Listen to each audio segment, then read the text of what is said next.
Namaste, everyone. I'm Roshan Cariappa, and welcome to another episode of the Bharatvaarta podcast. We're living in exceptional times. We've been in a lockdown for over 2 months here in India. You've heard the government announce a stimulus package for businesses last week. And there's been, as per last estimates, about 120,000 confirmed cases and over 3,000 deaths due to the coronavirus. There's also been a lot of talk on what has happened and how we are reacting to it as a nation, as a people, and how our governments have fared. In fact, we've done 3 episodes before on the impact of COVID-19 and the government's response. Today, we'll be doing a fourth that examines this response in further detail from a global lens and really understand the impact of all of this going forward. So on the podcast today, I have two very special guests with me, both based in the US, one on the East Coast and the other on the West Coast, perhaps to give a more balanced view of things. We have Srinivas Thiruvadanthai, who is Managing Director and Director of Research at the Levy Forecasting Center. Aside from economics, which is his main expertise, Sri also has an interest in banking, technology, and psychology. He's also been an active voice on social, economic, and political matters concerning India. Welcome to the podcast, Sri. Great to have you. Thank you, Roshan. Joining us in this conversation, we also have Balaji Srinivasan, who is an investor and entrepreneur. He founded a genomics company called Council, which sold for about $375 million a couple of years back. He's also been an active voice on COVID and was one of the first few people to pick up on how serious the whole thing was. Thank you so much for joining us, Balaji. Pleasure to have you as well. Thanks for having me. All right, so before we get started on India specifically, I just wanted to ask the both of you, if you could name a single event or anecdote that got you to take COVID very seriously. Balaji, aside from the high R0 numbers of the virus, you've said it was seeing how China behaved quite contrary to its usual mercantilist ways. Any particular incident that you recall? Yeah, I mean, certainly the lockdown of Wuhan was important because that showed the level of expense and energy that China was putting into this, how seriously they were taking it. Yeah. And seeing not just that, but also the reports from people on the ground. Those were really the main events for me. And then I started digging into literature. Right. And Shri, when did you realize that we were in the middle of a life-changing event?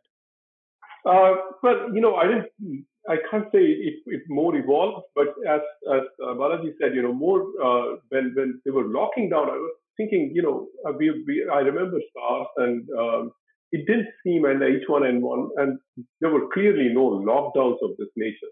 That itself told me that we were dealing with a different kind of an animal here.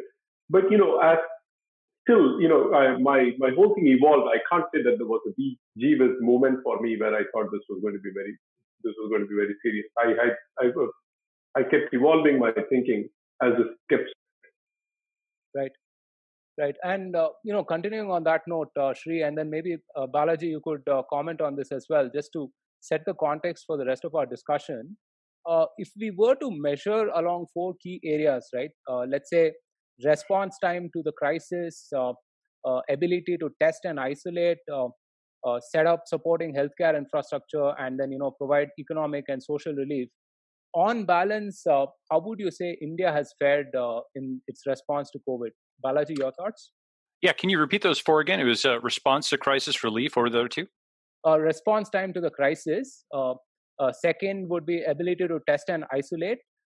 Maybe set up supporting healthcare and healthcare infrastructure, and then provide economic and social relief. I mean, feel free to add in a 5th element or parameter if you think that's necessary. Yeah. So my overall take is that India has punched above its weight here. It's done better than I expected it to do. I actually kind of think it is, maybe I'm not sure if this is a left-handed compliment or what have you, but it's among the best of the Western countries, but it's among the worst in Asia. And so what I mean by that is relative to the US, UK, France, Germany, Italy, I think India does quite well in terms of large-scaled Western, aligned countries. Relative to Taiwan, Singapore, South Korea, and so on, it does not do well. Right.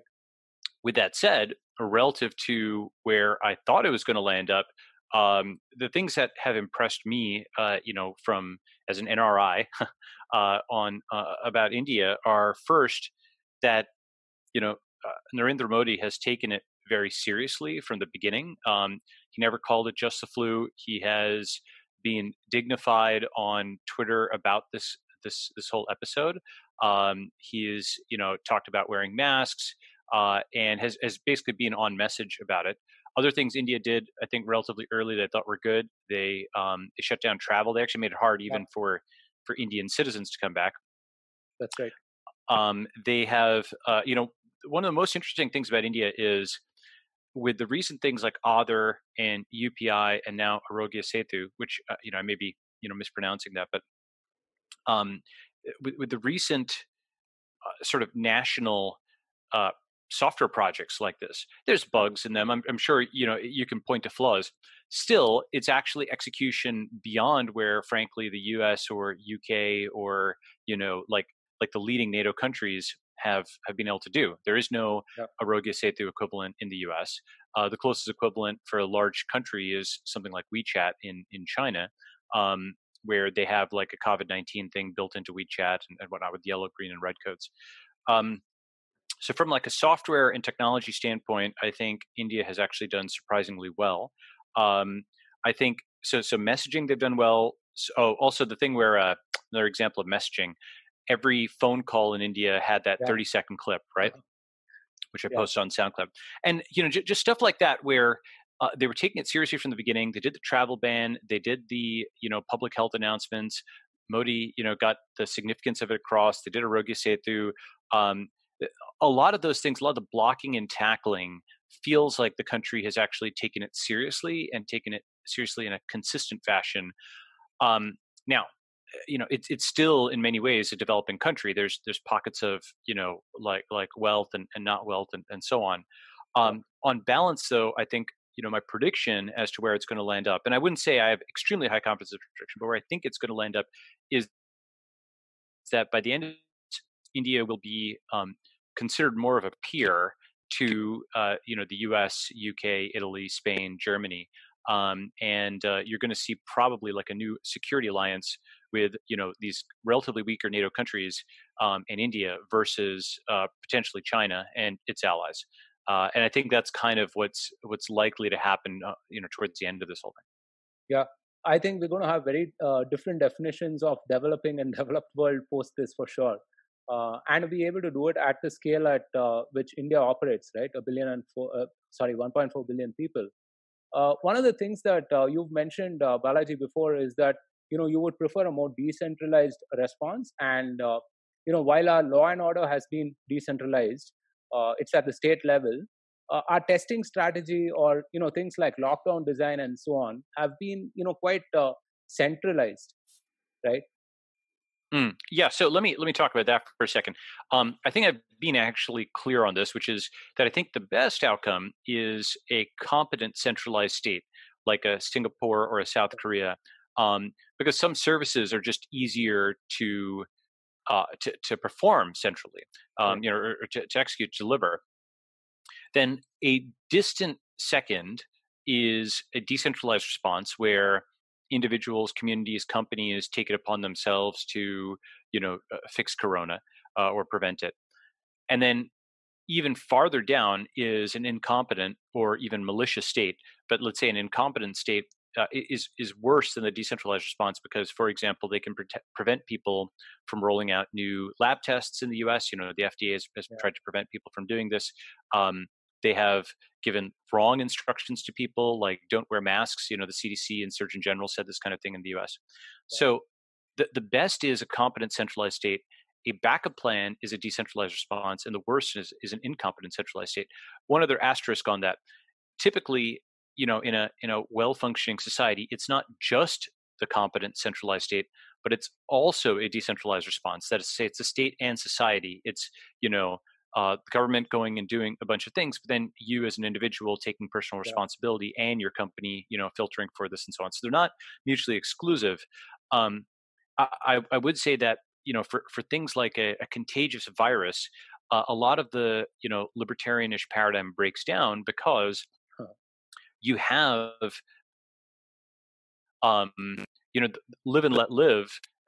You have a very large stake in what your neighbor is doing health-wise, what they're doing behavior-wise, because like if they go and get a tattoo or something, it doesn't really affect you. But if they go and bring back COVID-19, it could affect you. And so a lot of these kinds of things sort of break down in this sort of exceptional situation, which we may be in for quite a while, unfortunately. Yeah, absolutely. I think a fair mix of, as you mentioned, central and state measures. Shri, on balance, how do we rank along those 4 parameters, or some new parameters that you can think of? Let me start off with where Balaji left off. The state society response. I mean, I think that's really the key issue here. That you need a very good state capacity. COVID really is testing us against all these dimensions, right? State capacity as well as the social capacity, the society's capacity to be empathetic and to see the larger interests of society. Because see, if you take the mask itself, for instance, it is not so much by wearing the mask you are preventing the infection coming to you. There is a self-interest in that, and we'll all do that. But actually, the mask is more important for not spreading the infection from you to other people.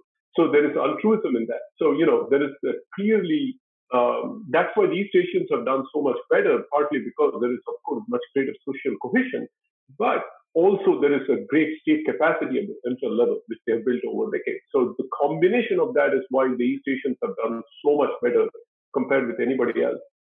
India ranks middling simply because, it doesn't have the same level of state capacity. I mean, obviously, it's a poorer country as well.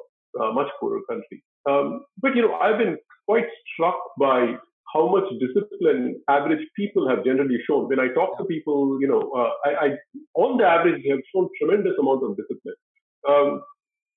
So coming back to your 4 points, the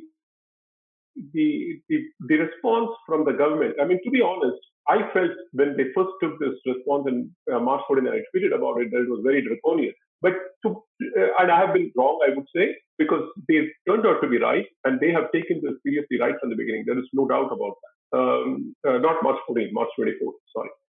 And even before that, they had already shut down international travel and things like that. So in terms of the ability to test and isolate, obviously India has not been that great, although they've ramped it up. And that's the main problem in that comes from the fact that we don't have adequate healthcare facilities especially the testing part of it. Isolation, they were doing a decent job earlier, although they started getting overwhelmed to some extent on that. Yeah. Again, look, India is such a large country. Even if 1.1 billion people show restraint and 200 million don't show restraint, it endangers everybody. And with such population density and difficulty of maintaining social distance, all you need is a few bad actors or few, let's say, careless actors. I don't want to impute intent. Then you can get into trouble, right? I mean, that's, for instance, take Tamil Nadu, it was doing reasonably well. And suddenly this vegetable market in Coimbatore, and since then it has been an uphill task to try and control it. And in terms of healthcare support, again, we don't have adequate infrastructure, whether it's per capita doctor, per capita hospital beds, we just don't have that level of, and that's just a reflection of the fact that we are a poor country still, relatively speaking. Sure, we can make more investment in those facilities, and in the future we should, and this should be a wake-up call. Where India has been the weakest, I would say, is the economic response. And that, unfortunately, is possibly causing the second round of problems in terms of the migrant workers. Right. I mean, you the sorry, you were going to say something? No, go ahead. I was just agreeing with you. Yeah. So the economic response, I mean, you look at the US, the scale of the fiscal support in the US and the alacrity and the speed at which they rolled these things out, or even the Federal Reserve, all of these were done so quickly in relation to the physical efforts of controlling COVID, which they were far more tardy. That just and the dichotomy between those two things and the contrast to juxtapose against India, where they were showed much greater alacrity in taking the physical measures to control COVID, whereas they have been very cautious, tardy, and even slow in rolling out one measure after the other. And I would say inadequate. Now, India doesn't have the same resources and the fiscal capacity that the US. I don't want to ever impute that India can do what the US does. That said, it still has done much, much, much less than what it could have done. Well, so hold on one second. So, I don't think that the US's spending was good at all in the sense of the $2 trillion bill, for example. It seems like a very small percentage of that was allocated towards vaccines, masks, drugs, devices, like ventilators, stuff like that. I think there was some for hospitals, but a lot of it was sort of treating the problem as if it was a political or economic problem fundamentally, rather than a biological or physical problem. I think also it is true that digital measures are easier to roll out because that moves at the speed of the internet, which can move faster than the virus, and physical measures are harder. But I actually think that what the U.S. did in terms of printing trillions of dollars in a few weeks is not something that other countries want to emulate, and it's actually good that India hasn't done something quite as extreme as that. Okay, let me say two things. One is, has the economic measure been towards healthcare as much in the US? No, clearly not. That is not the US priorities ever. I mean, at the end of the day, the US is, as Calvin Coolidge famously said, the business of America is business, and you can see the dichotomy and the juxtaposition of the response to the economic fallout, containing the economic fallout. So most of the U.S. fiscal response and the Fed's response has been to contain the damage on the business sector, on financial markets, rather than in trying to spur greater healthcare spending or support the healthcare infrastructure. But I argue priorities. Here's why I argue that's wrong. Even if you are focused on economic growth, you want to put out the viral fire first. So, essentially what the Fed has done and what that $2 trillion bill was like, it's like, oh, we need to fix this person who's bleeding. Let's get a bunch of mops to mop up the blood on the floor, as opposed to bandaging the wound and, putting antibiotic or whatever on it.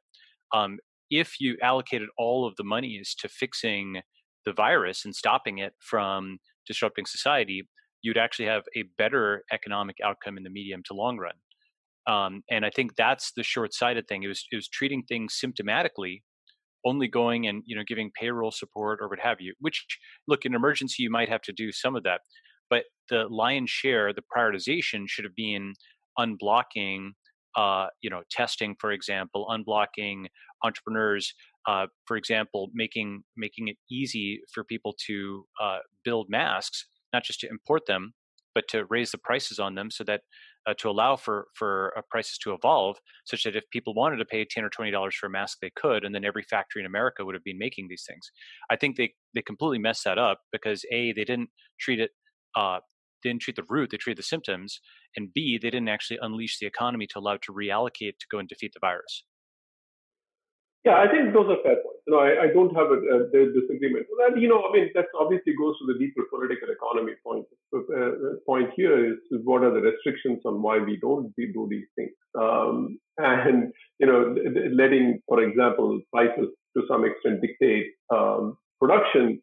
Again, there would be, that's unfair, gouging, it's just the politics of the thing, whereas it's much easier to roll out stimulus that everybody seemingly benefit from. But I do agree, yes, I don't have a disagreement on that. Right. And actually, though, just to talk about that point for a second, the issue is that if you do things that are popular, but that aren't good in the long run versus doing the things that are good but unpopular. Take that example. Um, the the people's general objection to price gouging is, oh, in a time of vulnerability, somebody's exploiting me. And one can argue that point in, let's say, a hurricane or a one-day event. Oh, why is this store jacking up the prices on me? I'm usually a good customer. Now they're trying to exploit me. This is a long-run relationship. I might pay today, but I don't like it tomorrow. That may be legitimate in terms of a one-day event. But this is actually something which is like an economic reallocation. The way I've talked about it on Twitter is it's not a V-shaped recovery or a W-shaped recovery with bounces back and up and down, but rather a Y-shaped recovery where the economy was on one branch and now it's going to be taking another branch. Many aspects of what I call the physical leisure economy in the U.S., at least, bars, concerts, restaurants, events, things of this nature that involve large crowds, also public transit, things like that, now have very high costs in operating in an environment with uncontrolled COVID-19. The reason being, they now have, for example, pandemic insurance. They have liability. If you're a restaurant, you need to space out your tables so that you have less revenue, since you can only have like 1/3 or 1/2 the number of patrons. Every table needs to be cleaned. You need to buy masks and hand sanitizer for all of your employees, and on the list goes in terms of the tax that COVID-19, uncontrolled COVID-19, imposes on society.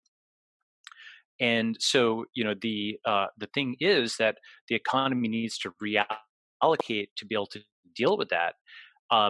And so, the far-thinking, politician would take the short-term pain of saying, "Okay, I'm going to let prices rise on masks, on tests, on hand sanitizer, and all this stuff, such that, for example, alcohol manufacturers could turn around and start cranking out hand sanitizer. Factories could turn around and start making masks. Because if you can make windfall profits off of this, then you can actually put people back to work and help put out the viral fire. Because it's not a one-day thing. It's not even a 1-month thing. It's like probably not even a 1-year thing. This is a multi-year thing. So far-sighted leadership would actually allow prices to evolve. The way I put it is control the virus, not the prices. Allow the economy to reallocate. And short-sighted leadership, I would argue, is just, again, treating it symptomatically, doing things that are popular, but that don't actually solve the root problem, and frankly will be unpopular in the medium to long run because they didn't solve the root problem. Oh, very eloquently put. I mean, I can't disagree with that. I mean, I think part of the problem arises from the fact of the U.S. Political dysfunction, which really stems to the archaic nature of the U.S. political system. We are often proud of it here. We say, oh, check census and all that stuff. But reality is, and Huntington wrote about this long back, is that the U.S. political system is actually a pre-modern one. All the modern Western states, European states in particular, I'm comparing to the European because U.S. is fundamentally settled by Europeans. And, so if you think about it that way, they all have a very different state capacity and state structure compared to the U.S. And, so, I mean, it's a complex problem. And the COVID really reflects that the dysfunction of the U.S. political system. I can't disagree with you at all. Yeah, and so actually, it's interesting. I agree with much of what you said. Let me offer an asterisk or let's say addendum, whatever to the other half of it. So part I definitely agree with you on is that the U.S. political system is dysfunctional. The part that I'd offer an addendum or quibble or what have you is that I don't necessarily think that other Western systems, like political systems, are a model. Like I wouldn't say France is better. Germany may have some better aspects in terms of their trade schools and so on. But I actually think the real model for the West is going to be the West Coast. Because if you think about like the, and these are not exactly geographic entities. I'm using this as a metonym, right? But what the East Coast of the United States has exported over the last 20, 25 years has been financial crises and invasions and bombings and drone strikes. And that's kind of what the rest of the world has sort of experienced from the East Coast of America. Whereas the West Coast of America has given Google and, the iPhone and, all of these internet technologies, startup culture, and the concept that anybody anywhere in the world, they're not going to be president of the United States of America unless they were born in the U.S. And even then, it's actually relatively difficult to do, very difficult to do. but anybody anywhere can set up a tech company and become a tech millionaire or billionaire. One way of putting that is there's only 45 U.S. presidents, but there's been hundreds, thousands of billionaires, depending on how you count.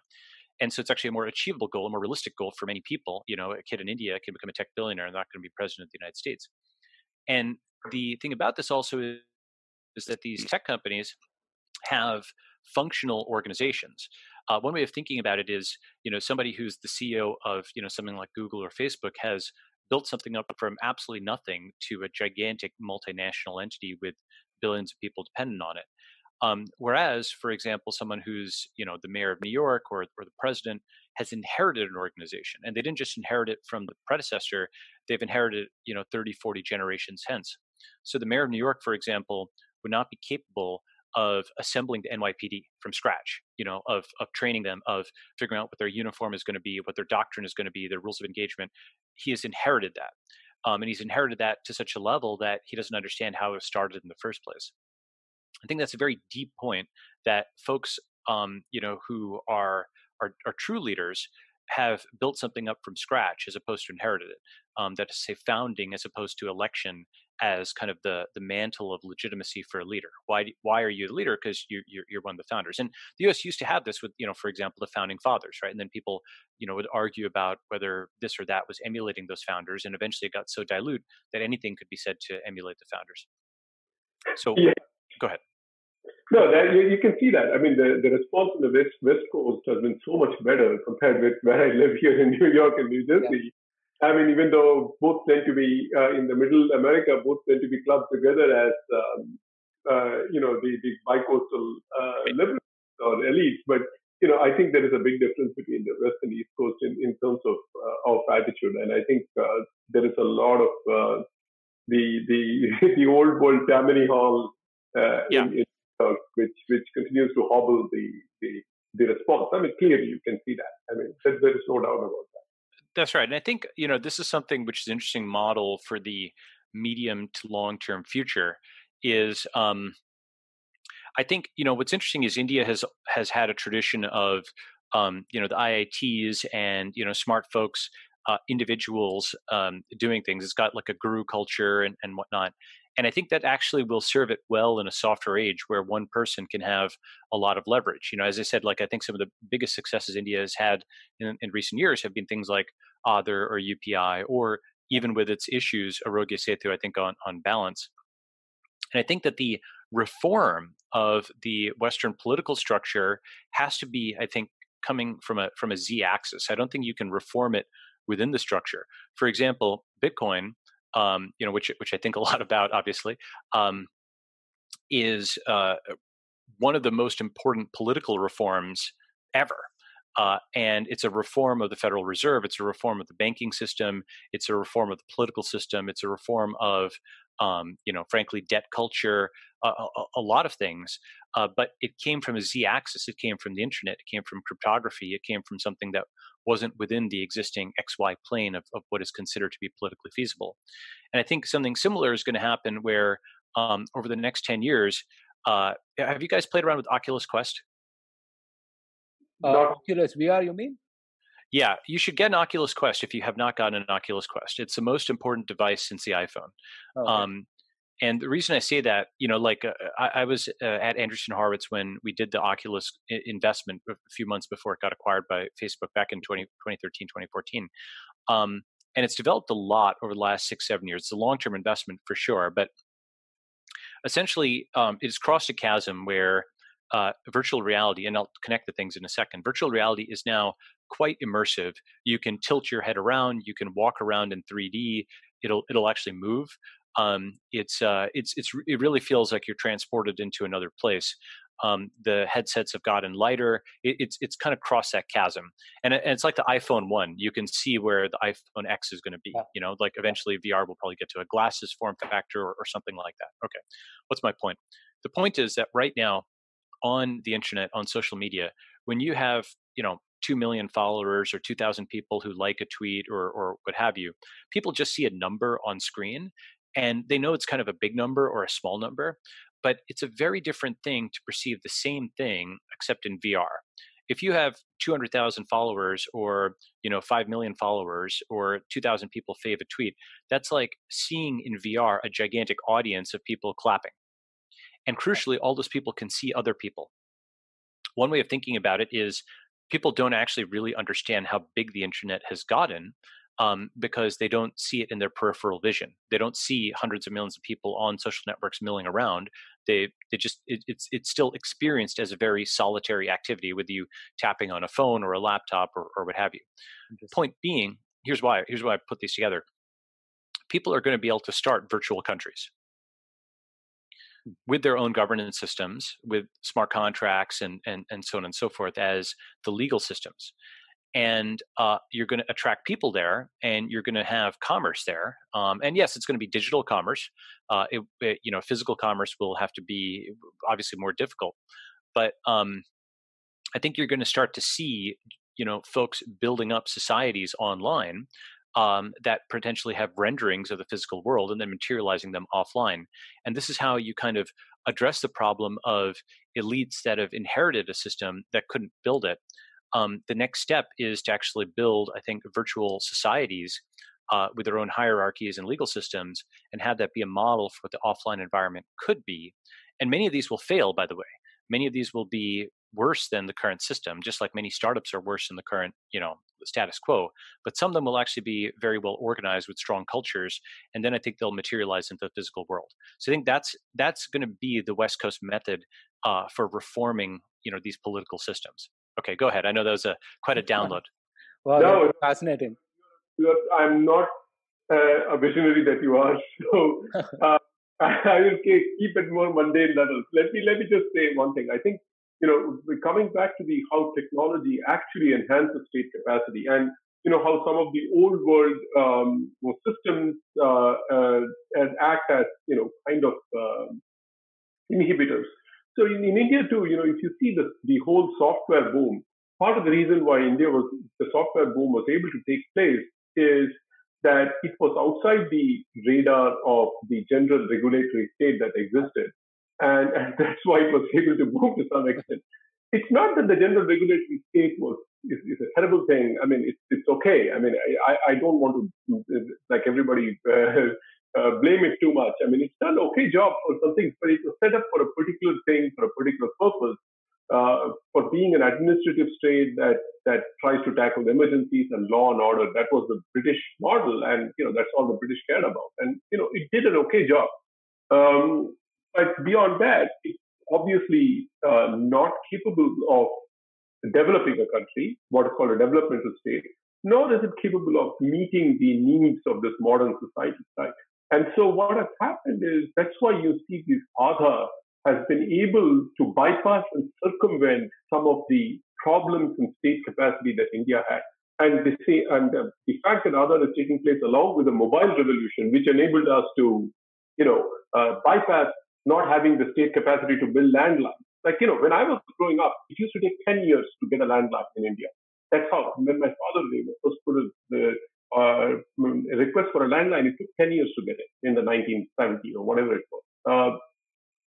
And then the mobile revolution circumvented that. Okay, that's a problem, but it's no longer a problem. And the same with Aadhaar is now it is circumventing a lot of the lack of state capacity.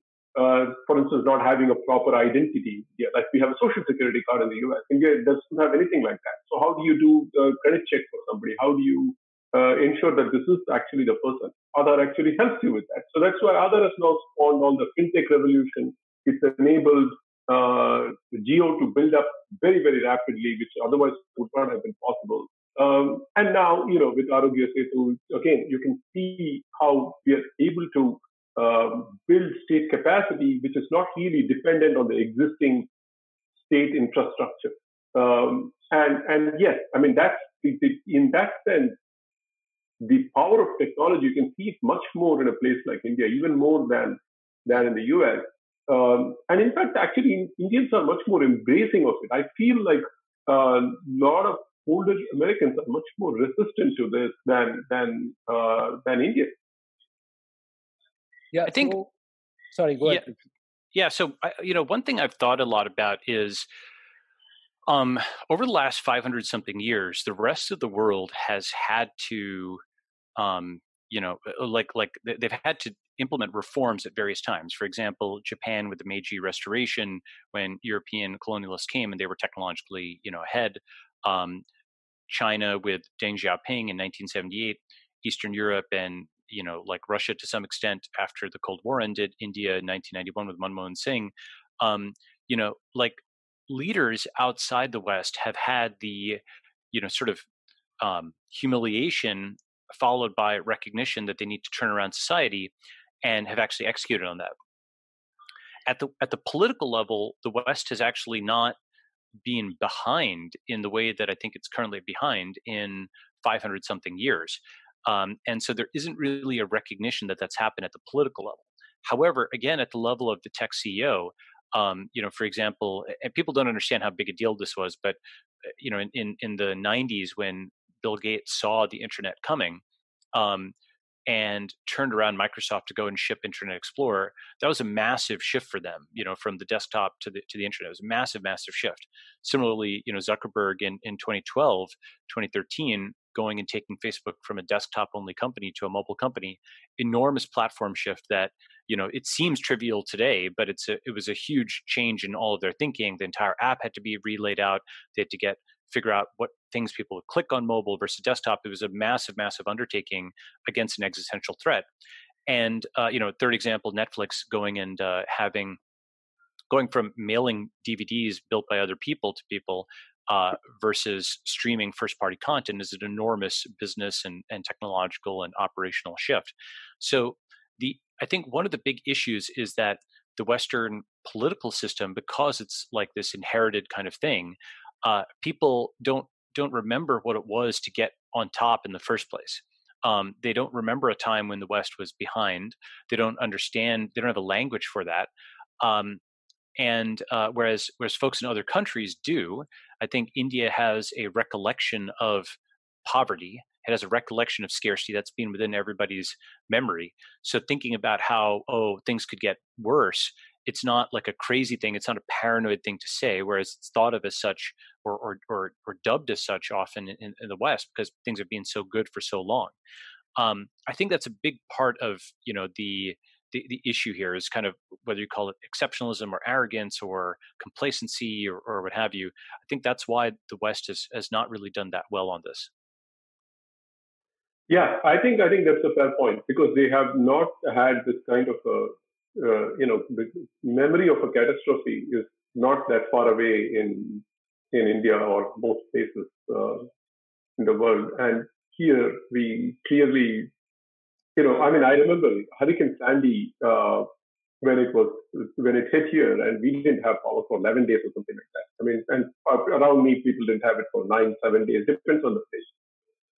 People were quite incapable of dealing with it, and the response was actually pretty shoddy overall. That's why it dragged on. It was pretty shoddy for a developed country. You would think that they would be able to do it much faster, but they were not. They were like deer caught in headlights for some to some extent, and clearly they didn't have the capacity to deal with that because it was out of the left field for them. Yeah, it's interesting. Like I like your phrase, a memory of catastrophe. Because extending that to COVID, you can think of that as a civilizational vaccination. You had something bad happen in the past, and now you've got some antibodies to this thing, and you can recognize it, pattern match it, and respond to it, so that bad things don't happen again. And I think also with Hurricane Sandy, Nassim Taleb has this famous concept of the black swan. But I think what's interesting is this concept of a black cygnet. Cygnet being a baby swan. And in retrospect, for example, before 9/11, you could see the World Trade Center bombing of 1993, the attacks on the USS Cole. There were black cygnets before the black swan. In retrospect, you could make the dots line up. There were warnings. In the same way with the U.S., the fact that anthrax or Ebola or Katrina or Hurricane Sandy, both biomedical disasters and physical disasters, the response was actually quite poor. Should have, those are black cygnets. Those were warnings that actually the rot had gotten deeper than people think. But it took a gigantic blow like this to make people realize, wow, okay, it's systemic. It's not just one city or one state. It is the entire political system. It's a media system. It's really the whole shebang. Right, right. No, absolutely. I mean, that is, yes, and you're right. I mean, that's actually a good point. We have had many of these, and our responses have been very inadequate, but we somehow have not learned from them. Katrina was a complete disaster, as was Sandy, and kind of we never really learned from them to put we just went about business again, back to where we were, as if this were like one-off events and not advanced warning signals in some way. Yeah, it's a sad thing. What can you say? I mean, yeah, I mean, I think India's done actually India has done creditably well. It could have done better, and certainly, I mean, one of the things, I mean, this is what in the US we call Monday morning quarterbacking. One of the things that they could have done, I feel right now, in hindsight, I did not know this at the time, they could have run these trains with the migrants in the beginning, and whatever quarantine they might have had to do at their respective places, destinations, they could have done that. So then it would have been easier to bring them back now. Now those people are scarred and they're going to be worried and not very reluctant to come back to their places of work. So, which might make the economic restart a little bit tougher. But, you know, there is no way I could have, I visualized this at that point, and, you know, I maybe some other people did, but, you know, that's the one thing I can think of right now, that they could have done potentially a little bit better. But overall, they have not done a terrible job at all. I mean, you know, it reflects the limits on the financial resources, physical resources, as well as an incredibly dense country where social distancing is hard. And what are the limits of what you can achieve? You know, I think we need to be realistic about that. Just to pick up on Shree's point as well, right? Even our institutions, you know, compared to the WHO, even the FDA that, you know, Balaji has dealt with earlier, and have been found lacking in response, right? Our institutions like the Indian Council for Medical Research or the National Institute of Virology and so on have been really proactive, whether in sharing data or ramping up tests. I think there are upwards of 100K tests at this point of time, and on communication and so on, right? Yeah. As I said, you know, the Indian doctors have done a, you know, enormously difficult job given the challenges, because, you know, we don't have the number of doctors per person in India is incredibly low, and the number of hospital beds, nurses, everything is just way low. So I mean, it's a Herculean task. Right. Balaji, I want to ask you about you know, these institutions as well, because I mean, you've famously dealt with the FDA, right? And you've criticized them as, you know, sort of being inhibitors of innovation and not acting soon enough in the face of this crisis as well. We spoke about digital societies and, you know, innovation on that front. Is this also an opportunity for us to kind of relook the way these organizations are structured and run? Because at this point of time, I think they're structured to prevent harm rather than foster innovation or cure. Yeah, and I think it's important when talking about something like this to talk about it in terms of like thesis, antithesis, synthesis. So thesis, you know, the like people want safe devices and drugs and whatnot. Like people actually do want that. Yep. Antithesis, this regulatory system is actually more slowing things down and actually making people less safe because it's giving too many false negatives. It's saying, hey, I'm rejecting this even though it's good.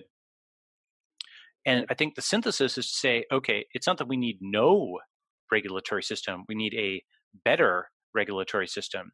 We need to, you know, yes, like remove or give options to the existing one, but we can't just tear it down and have no replacement.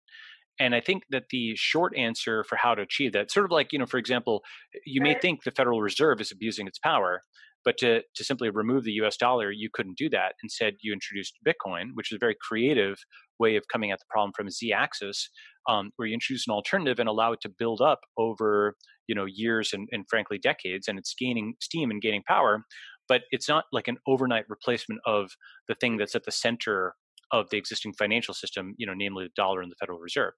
In the same way, for something like the FDA or any other major regulatory institution, the key is to think about how to build an alternative to it, to focus your political capital, your thinking, not on abolish, but on alternative.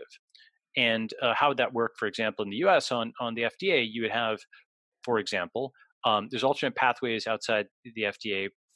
Doctors, for example, can do off-label prescription. Laboratories can get regulated at the state level rather than the federal level with something like CLIA. Pharmacists can do so-called compounding pharmacy things where they're basically prescribing combination pharmaceuticals without direct FDA approval, and of the combined drug. And so there's pathways outside the FDA already, but one of the most powerful is the so-called right to try pathway, where in some cases at the state level, people can prescribe a drug for emergency use by just notifying the FDA, not actually getting their approval to do it.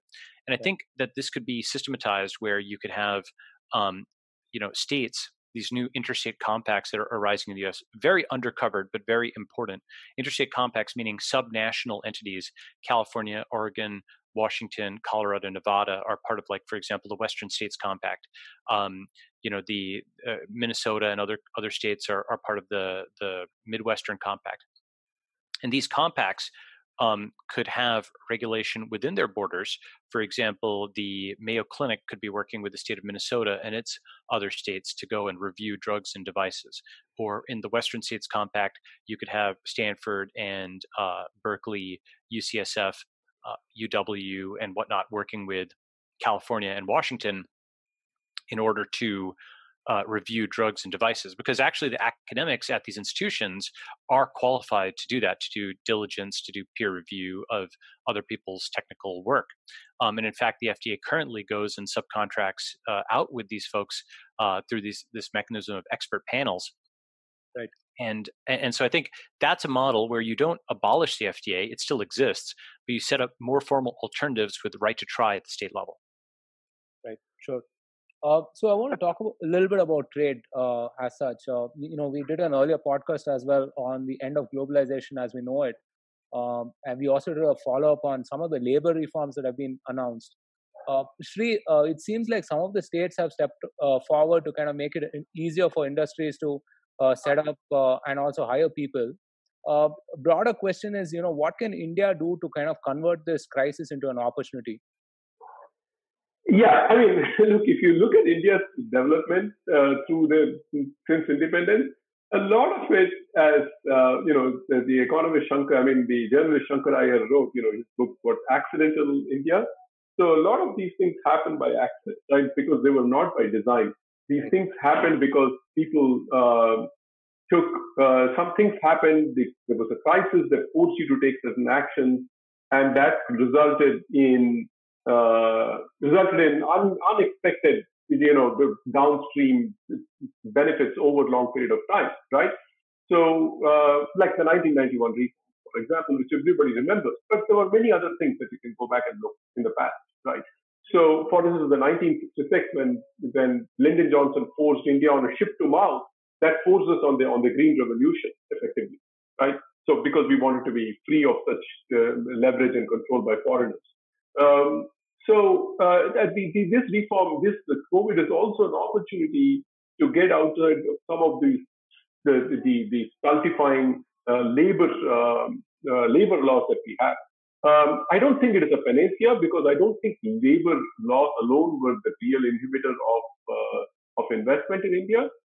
But it certainly helps, because one of the things that the labor laws do is they prevent businesses from reaching their optimal scale and capacity. That's number one, because of all the small scale and limits on everything. So certainly they are good, and more important is you need to clear out a lot of inspections and a lot of approvals that you need even to start a business, and then you have to pay off so many people. And I think they have also done that. As far as I remember, as far as I know, Madhya Pradesh government has taken some of those steps. It's not just about the labor, but overall ease getting an approval and starting a business. And I think that's very critical to take a role of seeing the businessman ultimately as a facilitator rather than as somebody who's who's gouging off society. That I think is a step in that direction. I think it's a good thing. I mean, insofar as trade is concerned, I think supply chains will move, but we have to be very careful and realistic. For many of these things, manufacturing capabilities for many things just do not exist in India. So the ecosystem, building out these ecosystems will take years. It's not something that can be done overnight. And China has been doing this for 20, 25 years. They have the whole ecosystem out there. And it's not as easy to do it. So, people will tell you about Vietnam and Bangladesh, but they're doing fairly low end stuff, which every developing country starts with, which is textiles. And they are doing some electronic stuff, but Bangladesh is mostly textiles. And yes, we should probably be doing that too. But let's remember, much of that advantage in textile comes from the fact that you are exploiting your labor in fairly brutal conditions, which wouldn't fly in India regardless of the labor laws. If you were to do that in India, it just would not. There is so much free press, and there is so much vigilance on civil society that kind of thing would not be possible in India. So we have to be realistic about what we are going to be able to get and how long it will take. I think these are all the ingredients are there, and we are laying the foundations. And I'm optimistic. But we also should be aware of what can be done. And just saying, oh, Bangladesh is doing this and Vietnam is doing this, I think we should be careful about that. Sure. Yeah. Balaji, I want to be mindful of your time. I know you have to leave. I wanted to ask you a question around remote work and virtualization that you mentioned earlier as well. Do you see more software and R&D work coming to India? Because technically, let's say if you can move out of San Francisco, you could also move out of the US, right? Yes, I mean the remote only or remote first will certainly be good for India, but it'll be good for every place that has, it'll be good for poor rural areas in the U.S. It'll be good for any place that has talent, where it's not in the big blue cities of the U.S. It'll probably be least good for the big blue cities of the U.S. It'll be best for pretty much everywhere else. So, and I think the reason for that is. If you've got an internet connection, you can now parachute in income, rule of law, like a virtual community, and you can just kind of go and get a job there. And anything that's information work, you can do there. And you might say, well, okay, that's only design or programming or legal work or maybe medicine via telemedicine. I'd say, well, yeah, except we're also getting teleoperation now. Remote control of drones is just the beginning. There's teleoperated sidewalk robots for delivery. There's teleoperated machines for supervising factories. I think we're going to see many, many more, aspects of the professional world being put into remote capable, such that you can operate them over an internet connection. And then what that means is then you can operate them not just from down the street, but from anywhere in the world. So I do think that's kind of the direction of the 2020s. Sure. So, we're nearing the end of the podcast, and a question that I want to ask the both of you is, how do you see the exit playing out of here, right? Some understanding on what the timelines could be and so on. Balaji, we can start with you. Sure. Yeah. So very briefly, I think I thought there was a good summary of this that I tweeted a while back, but a vaccine, a drug, or quote herd immunity are three ways to get out of this. And the thing is that none of them are actually guaranteed. For example, with herd immunity, we have to know that immunity is long lasting to COVID-19 and it doesn't, dissipate, or a mutant version of COVID-19 doesn't come back every year or 2 years. The flu is known to be hypermutable in certain ways. And so that's why you do need a flu booster shot each year. We don't really know. COVID-19 is new, so we don't know how mutable it's actually going to turn out to be, whether new strains will arise. So herd immunity is not a guarantee. A vaccine isn't a guarantee either. We've got, I believe, vaccines for animal coronaviruses, but not for humans yet. On their hand, it's also something that the entire world is working on. So, you should think, okay, well, probably someone will figure it out. but it's not 100%. And then a drug also, you'd have to have that drug or treatment more generally take morbidity down and mortality down quite a lot for it to be feasible. So the timeline on any of those, I think, is uncertain. And so there's one scenario where we get one of those things quickly. Another scenario is where we get one of those things slowly. And a third scenario is we get one of these things never or not for a very long time. And it just becomes an endemic disease that humans have to live with, like polio was for a long time, like, other conditions were. And I think that's likely, actually. I don't rate it at 99%, but I don't rate it at 1% either. And in which case we have to figure out how to just modify society to deal with that. It may mean less folks living in cities. It may mean more rural activity. It may mean much more energy on biomedicine. And I think that's the most optimistic route, which is we might have to pull the biomedical technologies of 2050 or 2100 into the present to solve COVID-19. It's a possibility. So that's kind of how I think about how this ends. And I think that the technological solution is probably the best. Of course, that's my disposition, but I think we'll get knock-on benefits from that if we pull future biomedical technology into the present day in the same way that, for example, during World War I or World War II, technology advanced 50 years and 5 years, depending on how you count. I think if we do that here against this World War virus, we will have something which benefits us on the other side. Our biomedicine is improved. Yeah. No, in many ways, I think COVID has acted as a forcing function for a lot of these trends that are already in play. And, hopefully we get better healthcare, better everything, right, out of this. Not just healthcare, I mean, better education. We're seeing edtechs do really well in India, for example, right? So, yeah. Sri, how do you see this panning out from an economic perspective? So, I think here is what's going to happen. If we do not get a cure relatively quickly, I think people will go back to, as Balaji said, I agree with him. In the days before vaccines existed, it's not like people shut down their lives, right? I mean, they just went about their lives. They just lived with the fact that, there is greater chance of contracting a disease or dying, like measles. Measles vaccine was in late 60s in the US. In India, it didn't come until the 70s or 80s, I think. So people, it's not like people shut down their lives. And so I think people will go back, but it will also restructure the way we do things to the extent it is possible. In India, it's harder because of the density of population, but here certainly I think there will be deurbanization thanks to COVID.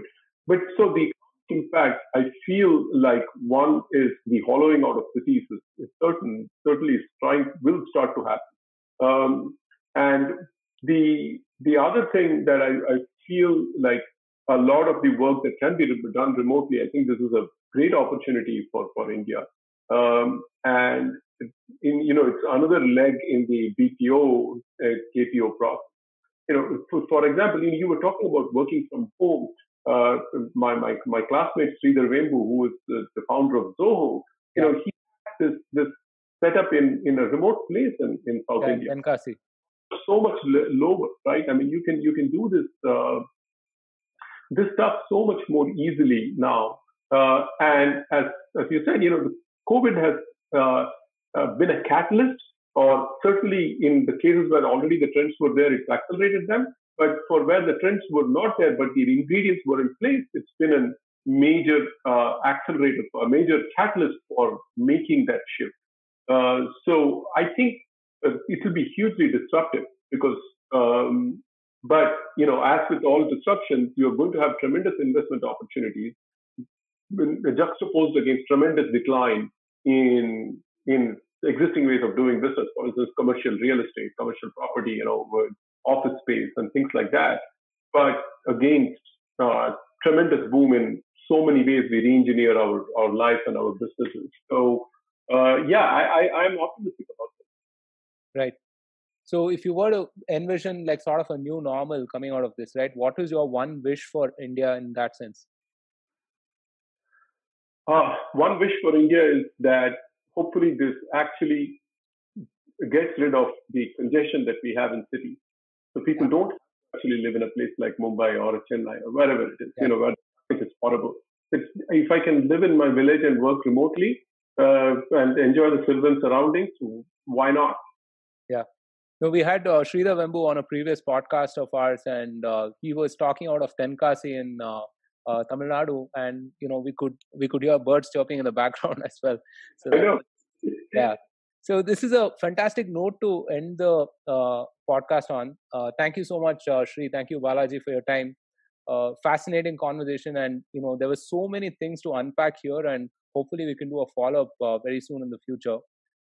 So thanks everyone for tuning in. This podcast will be live on all popular platforms. Do listen, subscribe, and share with your friends and family. Until next time, stay safe and Jai Hind.